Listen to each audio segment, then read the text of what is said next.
राष्ट्रीय कृषि बाजार ई-नाम में आपका स्वागत है। राष्ट्रीय कृषि बाजार ई-नाम मौजूदा कृषि उपज मंडी बाजार से जुड़ा हुआ एक एकीकृत वर्चुअल बाजार है, जिसका उद्देश्य गुणवत्तापरक प्रणाली को सुदृढ़ करना एवं किसानों को उनकी उपज की गुणवत्ता के आधार पर उचित मूल्य दिलाना है। हमारे देश में राष्ट्रीय कृषि बाजार की शुरुआत 14 अप्रैल 2016 को पायलट प्रोजेक्ट के साथ हुई। अब तक देश भर की 1000 कृषि मंडियों को राष्ट्रीय कृषि बाजार से जोड़ा जा चुका है। राष्ट्रीय कृषि बाजार किसानों के सुदूर स्थित कृषि उत्पाद को बेहतर दाम में बेचने का मौका प्रदान करता है। इसके तहत रजिस्टर्ड होकर सभी किसान अपनी उपज को अच्छी कीमत पर कहीं भी बेच सकते हैं।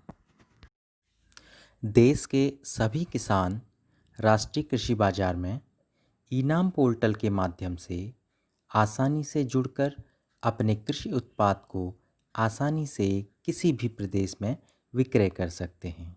इस व्यवस्था से जहां एक तरफ व्यापारिक प्रतिस्पर्धा बढ़ेगी, वहीं दूसरी तरफ यह किसानों को उनकी उपज का अधिक मूल्य मिलाने में सहायता प्रदान करेगा। अब हम सैंपल जांच की विधि को समझते हैं। किसानों द्वारा लाए गए जिन्सों अथवा उत्पादों को प्लेटफॉर्म में रखने के बाद असेंग के लिए नमूना या सैंपल लिया जाता है। सैंपल लेने की विधि पैकेजिंग या ढेर के प्रकार पर निर्भर करती है। ई-नाम प्लेटफॉर्म पर अनाज, फल, दलहन, तिलहन, सब्जियां सभी की गुणवत्ता की जांच की जाती है। प्लेटफॉर्म पर रखे हुए उत्पादों से नमूने एकत्रित किए जाते हैं, जिनको एक नमूना बैग में प्रयोगशाला में ले जाया जाता है। प्रयोगशाला में प्रयोगशाला विश्लेषक द्वारा उपयुक्त नमूने की मात्रा का सैंपल बैग से निकालकर जांच उपकरण में डाला जाता है।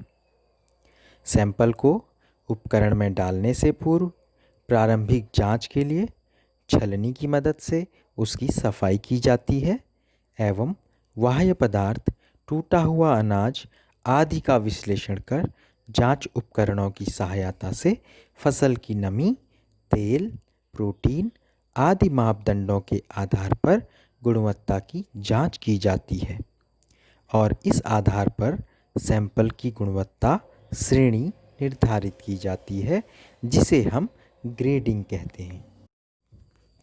निर्धारित की गई श्रेणी के उत्पादों को ई-ऑक्शन प्लेटफॉर्म में उत्पाद के एवं भौतिक व रासायनिक मापदंडों की विस्तृत जानकारी के साथ अपलोड किया जाता है।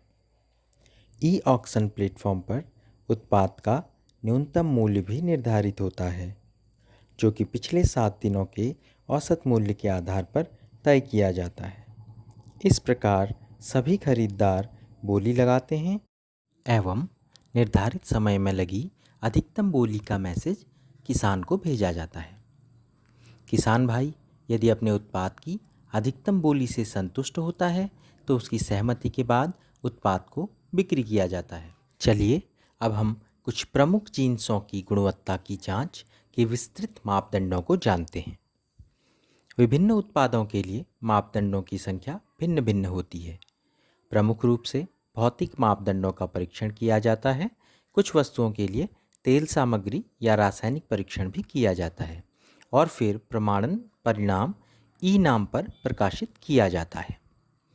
अब हम साबुत चने के मापदंड तय करने की प्रक्रिया को जानते हैं। प्रयोगशाला विश्लेषक साबुत चना के भौतिक मापदंडों जैसे साफ सफाई, पूर्णता, आकार, रूप रंग, फफूंद संक्रमण, गंध एवं विविधता का प्रारंभिक परीक्षण करने के बाद विभिन्न जांच उपकरणों की मदद से व्यापार हेतु महत्वपूर्ण मापदंडों जैसे नमी, बाह्य पदार्थ, अन्य खाद्य मिश्रण, अपरिपक्व या अविकसित उत्पाद, टूटा हुआ अनाज, घुन लगा हुआ अनाज आदि का परीक्षण करता है। परीक्षण के परिणाम को भारत सरकार द्वारा सुनिश्चित मापदंडों के साथ मिलान करने के बाद उत्पाद की श्रेणी सुनिश्चित कर दी जाती है। टेबल में दर्शित व्यापारिक मापदंडों को देखने पर यह पता चलता है कि यदि साबुत चने में नमी 10% से कम होगी तो वह प्रथम श्रेणी का उत्पाद है एवं इसका मूल्य सबसे अधिक होगा।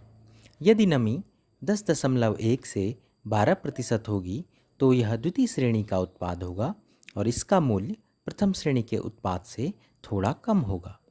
इसी प्रकार यदि चने में नमी 12 से 14% होगी तो यह तृतीय श्रेणी का उत्पाद माना जाएगा एवं इसका मूल्य द्वितीय श्रेणी के उत्पाद से कम होगा। इस प्रकार से बाह्य पदार्थ, अन्य खाद्य मिश्रण, अपरिपक्व या अविकसित उत्पाद, टूटा हुआ अनाज एवं घुन लगा हुआ अनाज का परीक्षण टेबल में दर्शित सीमा के आधार पर किया जाता है। टेबल में सरसों के व्यापारिक मापदंडों को दर्शाया गया है। सरसों के महत्वपूर्ण मापदंड इस प्रकार हैं: तेल की मात्रा, नमी, बाह्य पदार्थ, अन्य खाद्य मिश्रण एवं क्षतिग्रस्त बीज। भौतिक मापदंडों जैसे पूर्णता, आकार, रंग, फफूंद संक्रमण आदि का प्रारंभिक परीक्षण करने के बाद प्रयोगशाला में रखे हुए जांच उपकरणों की मदद से महत्वपूर्ण व्यापारिक मापदंडों का परीक्षण किया जाता है, जिसे टेबल में दिखाई हुई मापदंड सीमा के साथ मिलान करने के बाद उत्पाद की श्रेणी सुनिश्चित कर दी जाती है एवं श्रेणी के आधार पर सरसों का मूल्य निर्धारित किया जाता है। अच्छी श्रेणी के सरसों को अधिकतम मूल्य मिलता है। इसी क्रम में प्याज के महत्वपूर्ण मापदंडों को समझते हैं। कटे हुए प्याज का प्रतिशत, दोहरा विभाजित प्याज का प्रतिशत, अंकुर निकले हुए प्याज की मात्रा, जड़ निकले हुए प्याज की मात्रा एवं प्याज का आकार। इन 5 मापदंडों की सहायता से प्याज की श्रेणी निर्धारित की जाती है एवं श्रेणी के आधार पर मूल्य तय किया जाता है। चित्र में दिखाए गए उपकरणों का प्रयोग भिन्न भिन्न प्रकार के कृषि उपजों का परीक्षण करने में किया जाता है। कुछ उपकरण भौतिक परीक्षण करने में सहायक हैं एवं कुछ रासायनिक परीक्षण करने में सहायक हैं। उदाहरण के तौर पर यदि हम मॉइस्चर मीटर को देखें तो यह उपज में नमी की मात्रा को बताने में सहायता करता है। ई-नाम प्रयोगशालाओं में किसानों की सुविधा के लिए अत्याधुनिक तकनीकी युक्त जांच उपकरण लगाए गए हैं जो कम समय में अधिक से अधिक सैंपल की सटीक जांच करने में समर्थ हैं।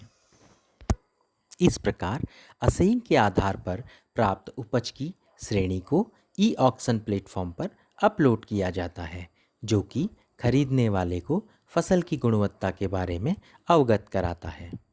भारत के किसी भी प्रदेश में बैठा व्यापारी असेइन के परिणाम के आधार पर ऑनलाइन बोली लगाता है।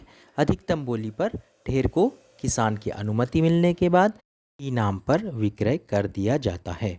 अब हम किसानों एवं अन्य हितधारकों के अनुभव को साझा करते हैं। मेरा नाम धनपाल गुजर है, ग्राम बस्सी है। मैं सरसों लेकर आया हूँ, जिनसे मतलब कृषि मंडी राष्ट्रीय बाजार के अंदर आया हूँ और मेरा टेस्ट करवाया, मतलब ऑयल टेस्ट करवाया तो हमारा 41 पॉइंट वो बैठा है, ले बैठा है। तो हमने अच्छे दाम मिले हैं, मतलब व्यापारियों ने अच्छे दाम मिले हैं। मंडी में इस राष्ट्रीय बाजार के अंदर हमको अच्छे दाम मिलते हैं। मेरा नाम कन्हैयालाल प्रजापति है, मैं गांव सिदरा से आया हूं।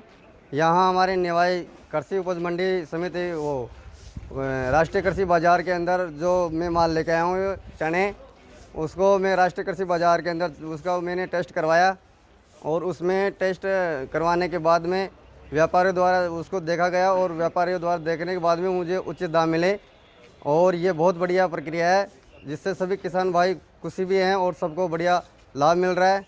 मेरा नाम शिव प्रकाश पारिक है और मेरी यहाँ कृषि उपज मंडी निवाई के अंदर बिहारी लाल बुद्धराम पारिक के नाम से फर्म है।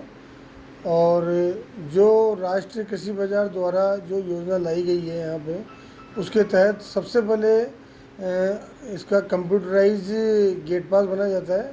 उससे किसान का माल ही अंदर प्रवेश किया जाता है और किसान के माल की गुणवत्ता जांच करने के लिए यहाँ पे राष्ट्रीय कृषि बाजार द्वारा लेबल लगा रखी है, उससे उसकी गुणवत्ता जांच की जाती है और उस गुणवत्ता जांच की वजह से किसान को भी अपनी जिन्स का पूरा मूल्य मिल रहा है और जो माल खरीद रहा है उसको भी उसके जो जितना वो पैसा दे रहा है उतना माल उसको मिल रहा है। और ये राष्ट्रीय कृषि बाजार द्वारा जो योजना चलाई जा रही है, ये बहुत ही अच्छी है और बहुत लाभकारी है। मैं क्रांति कुमार मीणा, मंडी सचिव निवाई में कार्यरत हूँ। हमारी मंडी निवाई में राष्ट्रीय कृषि बाजार योजना फरवरी 2017 में लागू की गई थी। इस योजना के अंतर्गत सबसे पहले किसान का प्रवेश पत्र काटा जाता है ऑनलाइन ई-नीम इसमें। फिर उसके बाद हमारे कर्मचारी के द्वारा उसकी एसिंग लैब उसके सैंपल कलेक्ट किया जाता है। सैंपल कलेक्ट होने के बाद जो हमारी एसिंग लैब बनी हुई है उसमें इसमें जांच के लिए लाया जाता है उसको, और उसकी जांच करने के बाद जो इसके किसानों और व्यापारी द्वारा इसके जो भाव लगाया जाता है, बोली लगाई जाती है, तो इससे किसानों और व्यापारी दोनों को फ़ायदा पहुंचा है। इससे ये योजना दोनों के लिए हितकारी है और आगे भी इसका भविष्य उज्ज्वल है।